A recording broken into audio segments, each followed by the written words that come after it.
Welcome to the Dear Katie podcast. This is Katie Koestner. And this is Claire Kaplan. And so today's podcast, we are so pleased to welcome Jennifer Hirsch and Shamus Khan. They have written a brand new book and have done such extensive, incredible, important research in the area around sexual violence. And so I'd like each of them to share a little bit about their background and introduce themselves to all of our listeners today. Jennifer, would you kindly say a little bit about you and your background?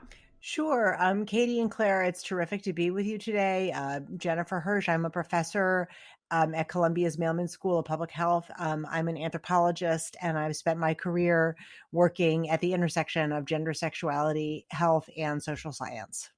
Perfect. And Shamus, could you share as well a little bit about yourself and your background?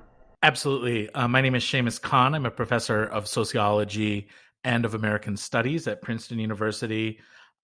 My work is primarily on educational institutions.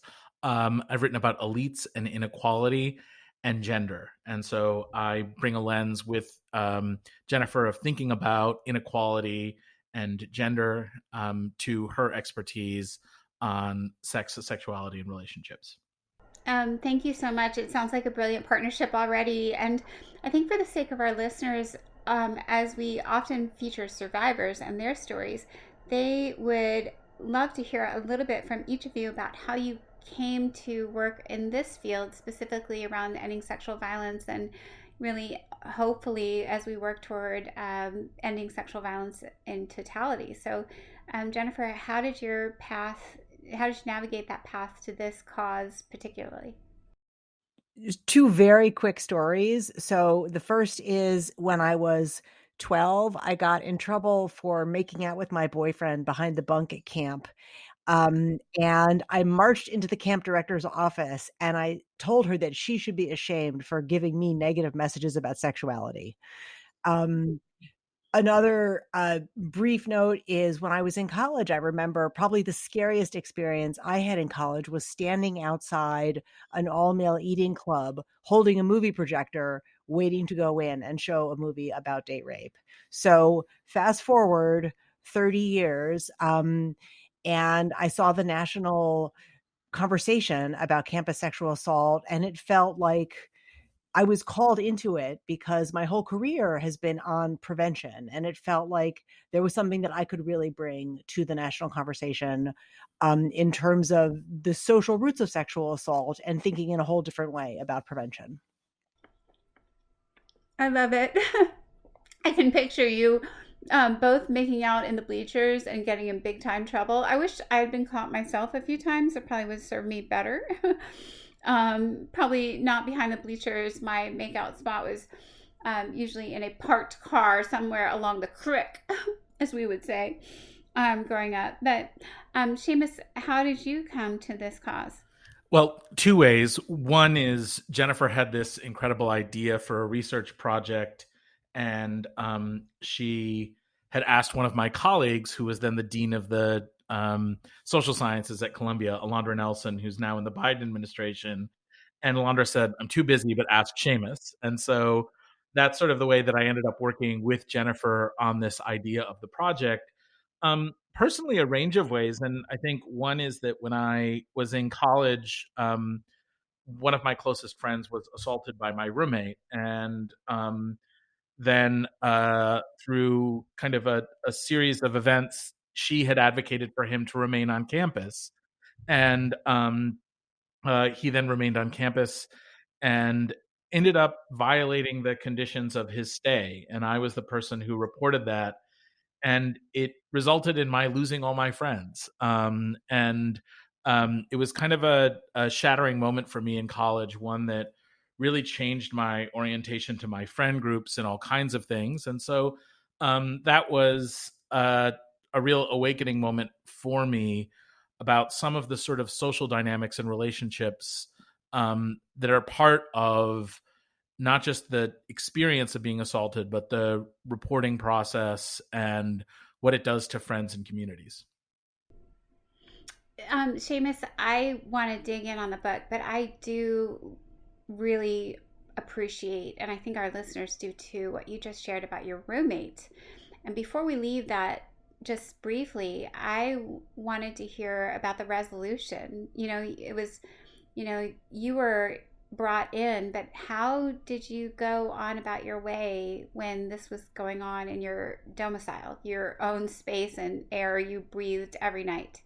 So it happened right at the end of our freshman year, and so the resolution was, it was something where, not to get too much into the details of the case, but he um, claimed to have been under the influence of a lot of different drugs, and so she thought that it would be best for him to stay within the community because that would be better than kicking him out of the community. And then the challenge was that we were, the following year, living together, this woman and I, and as the people who kind of oversee new freshmen. And the same guy who assaulted her started selling drugs to our freshmen. And this seemed like a pretty significant violation of the sort of social contract, but also her advocacy for him. And it seemed like kind of a no-brainer to raise it at that point. And living with the guy, it wasn't that pronounced because by the time I fully understood what had happened, we were in summer break. Wow. Okay. Well, we may or may not come back to that. Let's dig in though on the new book that has just been released and talked about. And I love that entire high schools are reading your book as a summer book read. Can you share with us, maybe Jennifer? I roll back to you, the title and what's the overall theme of the book? Yeah, so Sexual Citizens, Sex, Power, and Assault on Campus, which Shamus and I co-authored and which is published by W.W. Norton. I'm actually going to open with a story to bring listeners right into the book. So Karen, when we interviewed her, was very confused about what had happened to her. She said that her ex-boyfriend called her up. He was sad and he wanted to talk. And so she met him in the park. His sister had received a cancer diagnosis and she still cared about him. They'd broken up, but he was a good person. She wanted to show up for him as a friend. So she met him in the park and as she comforted him, they started to make out. She was still attracted to him. And then he pushed her up against a rock and he assaulted her. And she said no very clearly. And then he put her on the ground and continued to assault her. And she recounted this story to us like with nervous laughter. And she said, well, he must have thought that I said no because I didn't like the position. And then she described finding dirt in her vagina. So it was she was simultaneously like a very she was very aware of the details of what happened, as that survivors sometimes are, and yet unable to really process it. And it was such an awful story. And at the same time, like if the only way that story lands is to think we've got to find those people and get them out of our community, well, we know that we can't punish our way to a better world. And so we started the project that led to Sexual Citizens in 2014, when there was a lot of conversation around campus sexual assault. There was a lot of attention that survivors and the Obama administration had focused on how to improve processes of adjudication, but there wasn't really enough in terms of effective prevention. And so we thought, well, if we do this research, we can actually map out how sexual assault is designed into the campus environment so that it's not a conversation about bad people or a hunting ground, but rather we show how sexual assault is a predictable result of how we organize campus life, which sounds super grim until you realize that once you see how sexual assault is engineered into campus life, you can have a whole other conversation about how to build it out. So that's what we do in Sexual Citizens, is we radically expand the conversation about prevention. What were the primary what primary themes emerged from this research that you did? Maybe you could talk a little bit about how you actually did this research, because it's such an enormous project. Sure. So the project was the book Sexual Citizens is based upon actually an even larger project, which Jennifer led with Claude Mellons. For Sexual Citizens, we relied upon interviews with 151 students. And these students hadn't just experienced sexual assault. In fact, only about 40% of those that we spoke to had. So instead, the interviews were just with college students about their lives and how sex fit into their lives. And this for us was a really important part of our approach, which was to think about sexual assault not just as something that pathological people did, but that was part of the normal organization of sexuality. Now, when I say the normal organization of sexuality, I don't mean to say that it's something that we should accept, but that in some ways, just as Jennifer said, it's almost like a natural consequence of some of the ways that sexuality is organized.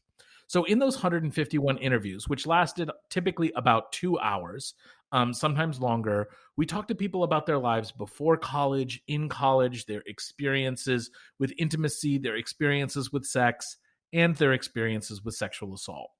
For 25 of those people, their experiences with assault were so numerous that we needed up to 2 rounds of follow-up interviews.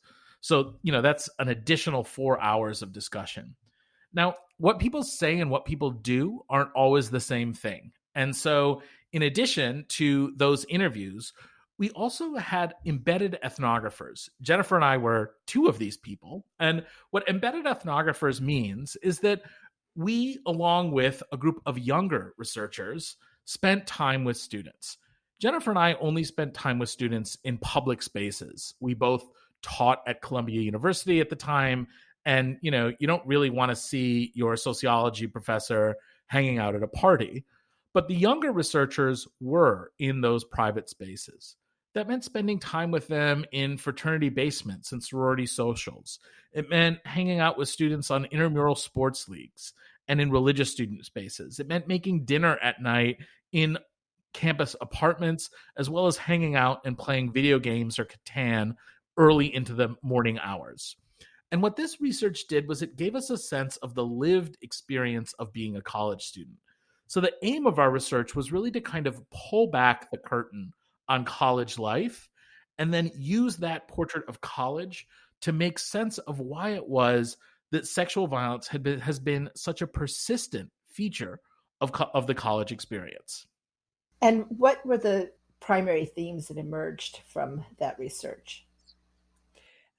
So there are 3 big ideas in the book, and I'll start with the story and then hand off to Shamus. So Charisma, when we asked her to talk about Columbia, described campus as a white space, and just hold that in mind as I tell her story.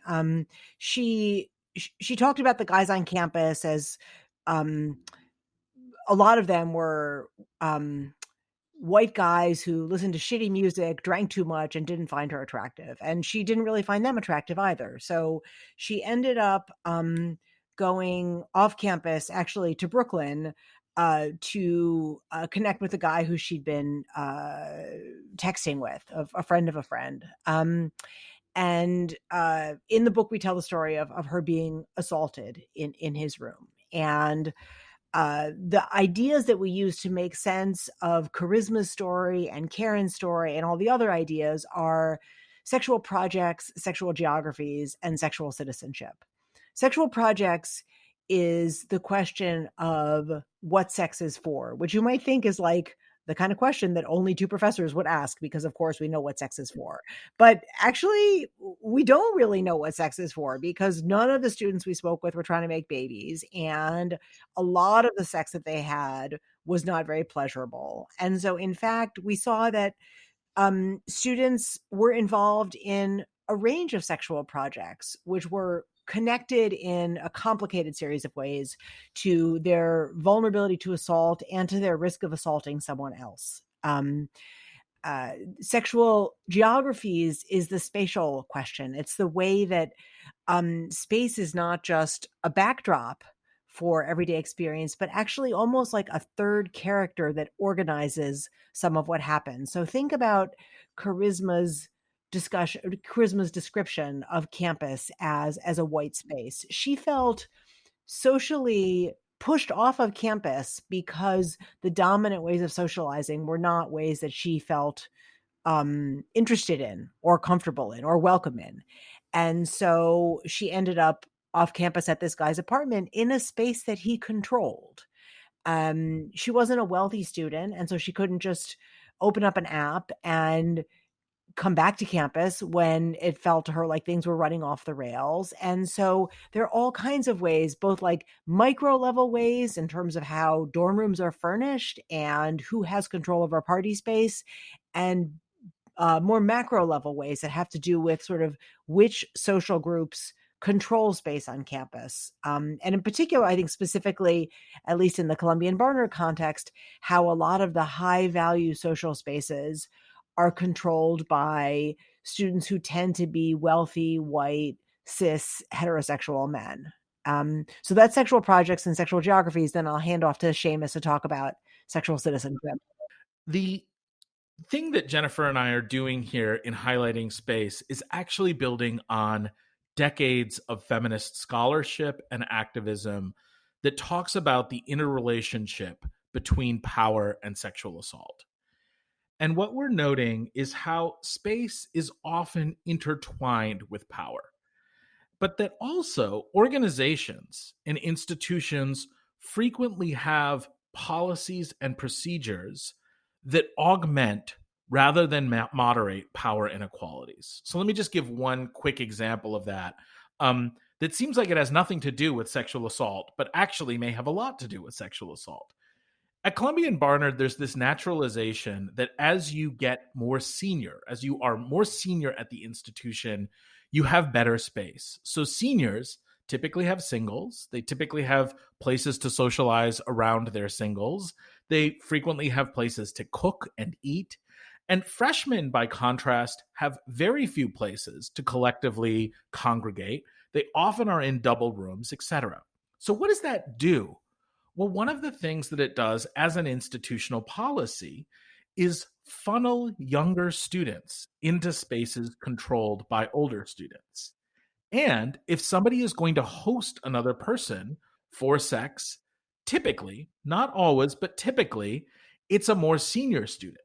Now, what we're pointing out here is that, in America and in many Western countries and many countries around the world, if you're talking about a heterosexual context, it's pretty unlikely that a senior woman is going to host a freshman man, but it's much more likely that a senior man may host a more junior woman. And what we're pointing to is how the campus geography, the policies around space, augment rather than moderate existing power inequalities. And it does so in ways that aren't just about gender. It's also about age and race and wealth. Some colleges and universities, for example, charge more for better space on campus. You have to pay more to have access to a better dorm. And that actually gives already empowered students even more power. And so what Jennifer and I are doing is we're kind of asking institutions, and we've actually created a toolkit that's totally free for institutions to do this. We're in the process of finalizing it over the next couple months to sort of reevaluate how space is distributed on campus and to think critically about how space and power are intertwined and how policies about space can actually sort of disentangle the relationship between power and control over space on campus and create contexts where more powerful people don't actually have even more power because of how we've organized the spaces that we work, live, and experience campus life within. I love that, Shamus. I feel like what you're asking institutions to do, though, is, that's the intersectionality between the power and control necessary often in committing the act of sexual violence, right? And so you're asking institutions to really rethink how they provide access and control of power to the privileged already to further use the sexual space to relegate their control and power, right? Like an extension of the overall power and control structure to be able to control that in the sexual realm too. And I would think also that just the idea of totally upending that particular issue, and as you mentioned, Shamus, that some people pay more for better spaces, or they're more senior and they think that they are owed. They've worked hard, they've been students, and this is one of the perks of being a more senior student is you get a better space.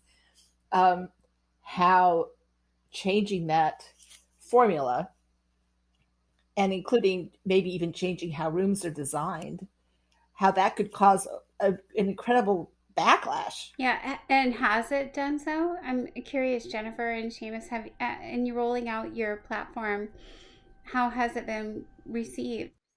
So I think what you've honed in on is the way a focus on sexual geographies allows us to take a public health approach to campus sexual assault, to build a different kind of environment as opposed to telling people to be better people, right? Because like our A game in public health, think about smoking. We didn't drive down rates of smoking by telling people not to smoke. We drove down rates of smoking by making it hard to find places where they could smoke, combined with making cigarettes very, very expensive. So it's that same sort of environmental population level approach, that optic that we're bringing to thinking about campus sexual assault. And we're just, the toolkit is called the sexual assault prevention and campus equity toolkit. So what we're trying to do is to bring together the conversation around campus sexual assault prevention with the conversation about diversity, equity, and inclusion. Because ultimately, if sexual assault, as you pointed out, Katie, is about power inequalities, then campuses need to think in a more ambitious way about what it means to address those power inequalities on campus rather than having policies that amplify them. And our argument is not necessarily let's abolish the fraternities, right? That is not a hill we're going to die on right now. But rather, minoritized students should have equal access to great spaces to throw parties. If you think about Greek life as sort of like affirmative action for wealthy white men, we want those same kinds of structures and institutions for queer students and first year students and women and any first generation students. Any student who walks onto campus feeling less powerful, they don't just need a lounge to invite speakers. They need a place where they can have a party and choose the music. So that's the vision. Interesting. So, Shamus, you were going to describe and talk about the third aspect, which is, I believe, sexual citizenship.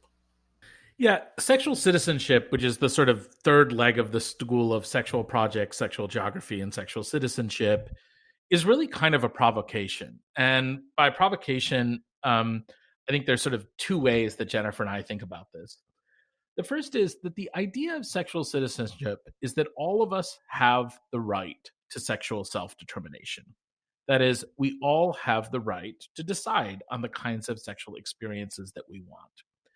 And so the first layer of that provocation is saying people have the right to sexual self-determination. And what we saw in our research was that frequently that sense of your own right to sexual self-determination was undermined by communities.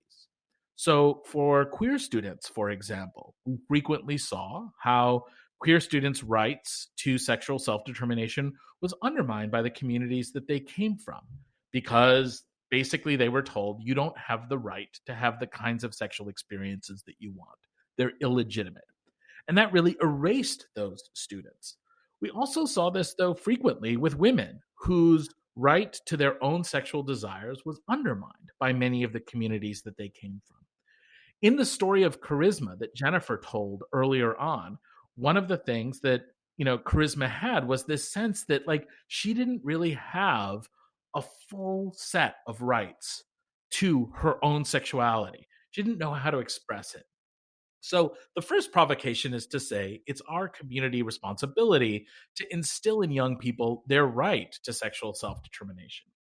The second is where Jennifer and I kind of become or bring in a language of morality to a discussion about sex. And here, where most of the discussions about morality is whether or not sex is moral, right? Is are hookups good or bad? Are LGBTQ people legitimate in their sexual expression? That is not the kind of morality that Jennifer and I are talking about. In fact, our idea that people have the right to sexual self-determination says we don't really have a position on that.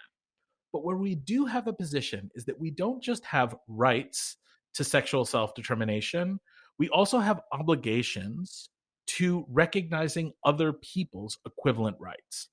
And one of the things that we saw again and again, particularly among people who'd committed assaults, who we also interviewed, was people's denial of the equivalent humanity of the person that they were with.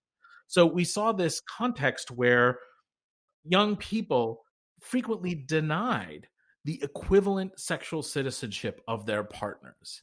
And this failure to us is part of the reason why we saw assaults happening. And does this cue into the whole area of sex education? We have so much to say about sex education. I'm sure you do.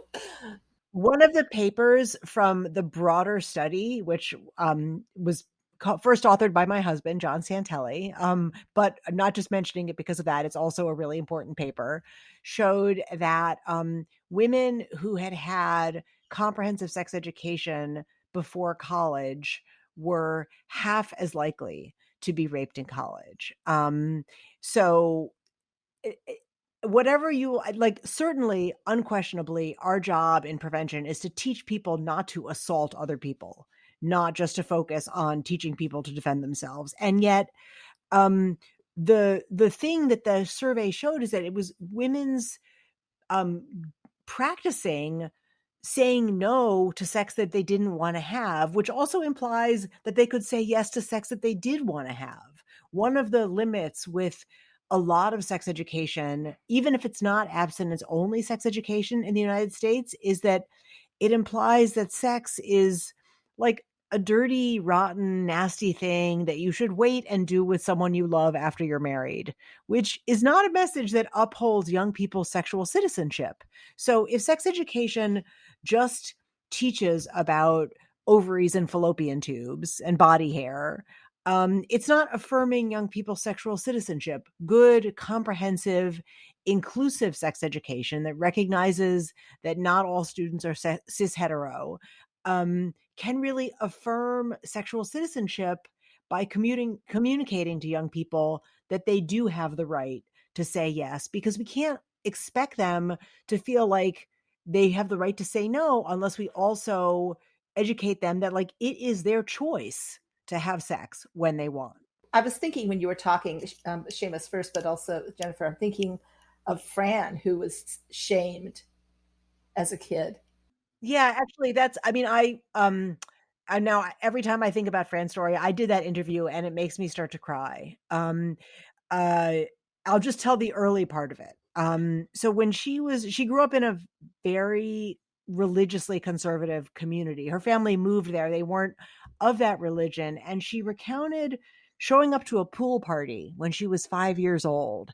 And she felt like she was killing it because her mom had gotten her a new bikini and a matching cover up. And like when you're little, it's like that extra thing, like a matching cover up. She was just so excited to wear her new outfit. And the other girls were so mean. They like attacked her for wearing a bikini, and not physically, but they shamed her so profoundly. And so she told the story later, like as she continued to tell the story, she the first time that she was assaulted was in 9th grade by a senior. And in reflecting back on that, she said, I was already lost. Like that, like from the very beginning, when she was told that she was broken, that she deserved less, that she was terrible, that set her on a path of vulnerability. Obviously, the person who assaulted her bears responsibility, but it was the whole context that was so shaming of her. And that story just really, it stuck to me. I can see why it got you, why it became so emotional for you. That a 5-year-old could be shamed and was basically set on a path for her future assaults, because she's not the only one that happens to. And I think hers is a really just horrific example of this. But there are all kinds of things that we do that shame children about their bodies, and about their sexuality. And think about how it is that we don't name penises and vaginas with young people. We talk about like peepees and hoo-haws. And like imagine a world where like we never used the word elbow, right? Like imagine that world. Like what would it convey to young people? Well, it would convey that there's something unspeakable, something that could not be named about elbows, that maybe that they should be ashamed of. And in the course of our research, like one woman said to us, getting drunk before having sex was like Novocaine before the dentist. It just numbed me for what I was about to do. And like that is not a story of assault, but it is a story of how sexual shame, be that grounded in sex ed and the story of sexual diseases, as Jennifer said, or just a general shaming of young people and young women in particular about their sexuality, lays the groundwork for them to feel like, well, there's no legitimate expression of my sexuality. And it's really hard in that context, as much as we want to say like you should be saying no, etc., for people to feel like they can legitimately say no if we kind of tell them that there's no context where they can also legitimately say yes, and that what they're doing is something that they should be profoundly ashamed of in the first place. And it's sort of that argument also is sort of the opposite of, not the opposite, but it's the other side to the coin of something in my many years as an educator, when I would say a woman may be saying yes to you, but if she cannot say no and be heard, then she can't be saying yes. I mean, it's like the same thing, but in inverse somehow, on the same coin. Yeah, 100%. I mean, that makes me think of the story of Gwen. Gwen was sort of normatively very beautiful young woman who rolled onto campus super excited for like the New York City club scene. And she told us the story of meeting up with, not very famous actors and, sort of B-list athletes, and going back to their hotel rooms with them. But she was very clear that she didn't want to have sex with them. And so as she explained to us, at the end of the night, she would give them a blowjob to get out of there. And like that refrain of young women feeling like they have to give a man a blowjob to get out of a space that they don't want to be in, you see the intersection of sexual citizenship and sexual geographies, because we raise young women, not only young women, but particularly young women, in a context where they are made to feel like their own desires are not as important as other people's desires. And then they end up in spaces that they don't control. So, thinking back up to this, connecting that back to sex education, like think about driving. Driving is a pretty dangerous thing that a lot of young people end up doing on their path to adulthood, right? And like, believe me, it's terrifying the first time your kid gets behind the wheel, but we've created a whole system where young people can learn to get where they want to go, maybe even give somebody else a ride without hurting other people. And by failing to provide inclusive, comprehensive sex education, we're essentially refusing to teach people how to have sex without hurting other people. So we shouldn't be so surprised that they do. And, the consent education that students get when they roll onto campus, imagine that the only thing we taught people about driving was to stop at stop signs. Well, like, yes, those stop signs are important, but if that's all you know about driving, Shamus and I don't want to share the road with you, right? Like, it's complicated. And so there's so much more that we could be doing to teach young people how to have sex without hurting other people. So I want to just interject, Jennifer. I love what you're talking about. If you, our listeners, if you had to say 3 essentials that must be infused into sex ed, what would the learning outcomes be? I think one essential is actually not even about sex, it's about body autonomy. You have the right to control your body, right? So that is the number one message. But the number two message is so do other people. And then a third thing, and I mean, Shamus, you might have three other things, but a third thing is that we can't put it all on the young people. You know, a world in which young people can't get access to sexual and reproductive health services is a world that tells them in a really powerful way that actually they don't have the right to choose sex. And so I think there's a part of it that's about messaging for young people, but there's a much broader part of it that's about the community environment that they're growing to adulthood in.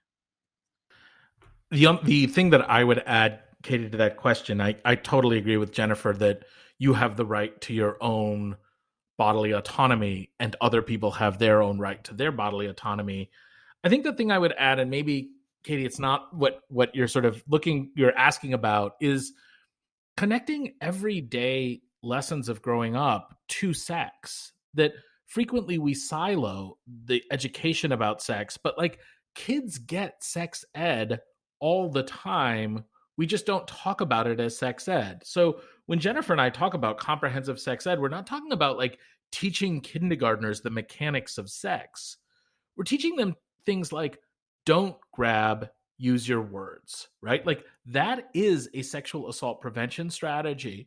But, you know, if we could connect all the moral lessons of personhood that are happening in religious communities, on sports fields, about what it means to look out for one another, what it means to respect other people and respect what it is that they want, I think that's the kind of sex ed that we're really envisioning. I say, Jennifer and Shamus, thank you graciously for your time, but where to from here? Most of our listeners are survivors themselves, too. So, what would you like to give to our survivors as we close out our podcast? I'll go first, and then Jennifer can bring us home because I feel like she's a great she's great in that role. The first is to, you know, we wrote a book about campus sexual assault, and to campus advocates, I'd say, you know, campus sexual assault isn't a campus problem. It's actually a much broader kind of everyone problem. And one of the strongest predictors for being assaulted in college is having been assaulted in high school. While a lot of campus activists are really sort of oriented to campus life and what they can do around campus, I would say that, you know, we should really be looking earlier to these high school, middle school years and what we can do there as primary prevention for assault. So the first step I would say is think early if you're going to be thinking about prevention. The second thing I would say is that, you know, in talking to survivors and those who are active in this area, it's really exhausting. The kind of emotional and mental health burden that people bring, not just because of their own experiences, but because, you know, as someone who's done this work, people now tell me their stories of assault. It really is an enormous burden that people carry. And I think that one of the things that Jennifer and I point to with this intersectional analysis is thinking about what it would look like to build a bigger tent of advocates.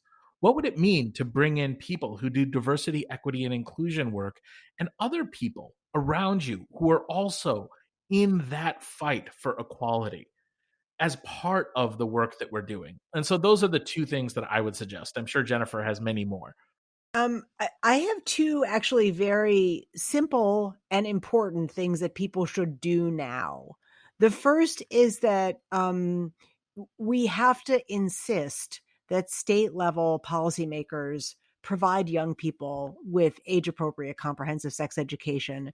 We know because our research shows that it would be protective. And I know, Katie and Claire, that you know that there's really substantial research that shows that comprehensive sex ed also protects young people against child sexual abuse. So it is truly criminal that there are states where legislators have opted not to provide it. And even worse, that there are states where if it is provided, it has to discriminate against LGBT people. So the first do now is to demand what most parents actually want, which is age appropriate comprehensive sex ed.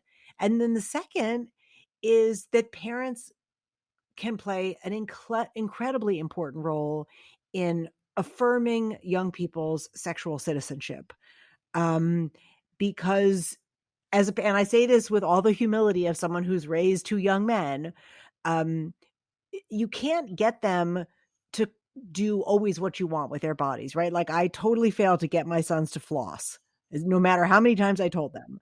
But if you don't have a conversation with your children about, if you don't begin early to talk about sex and relationships and respect, basically you're seeding the ground to pornography and you're letting them learn about sex from videos that they're sneaking at their friend's house. And so parents really need to step up and do the work. Yes, your kids might not wait as long as you would want for them to have sex. But in the same way that like they don't floss, but they do understand the general importance of taking care of their teeth, that's what we can do as parents, is communicate the general importance of respecting their own body and other people's bodies. That is something that schools can play a role in, but really it's got to start at home. Parents have to step up. I have to say that if we had a video with this podcast, both of you would have seen me like shouting silently, yes, to all the things you've said, because I especially wanted to, the idea of bringing all the people into the tent, so to speak, that you were saying, Shamus, where especially diversity, equity, and inclusion folks.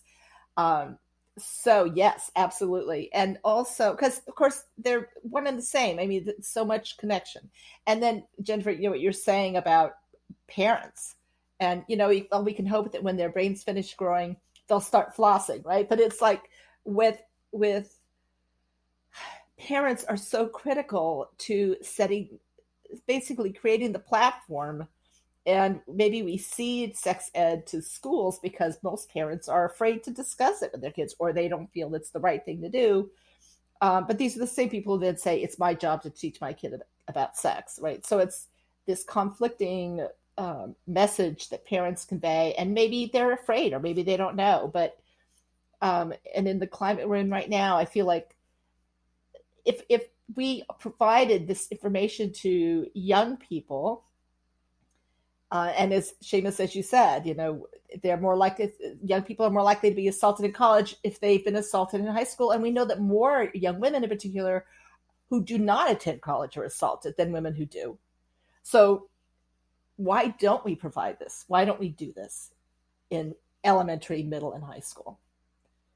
Shamus and Jennifer, I think you've given so much fodder for consideration in lots of different levels and accessibility and dimensionalities and inclusive, for our survivors who are men, or survivors are transgender, who they're non-white. You've given lots of thought to thinking about what each of us can do.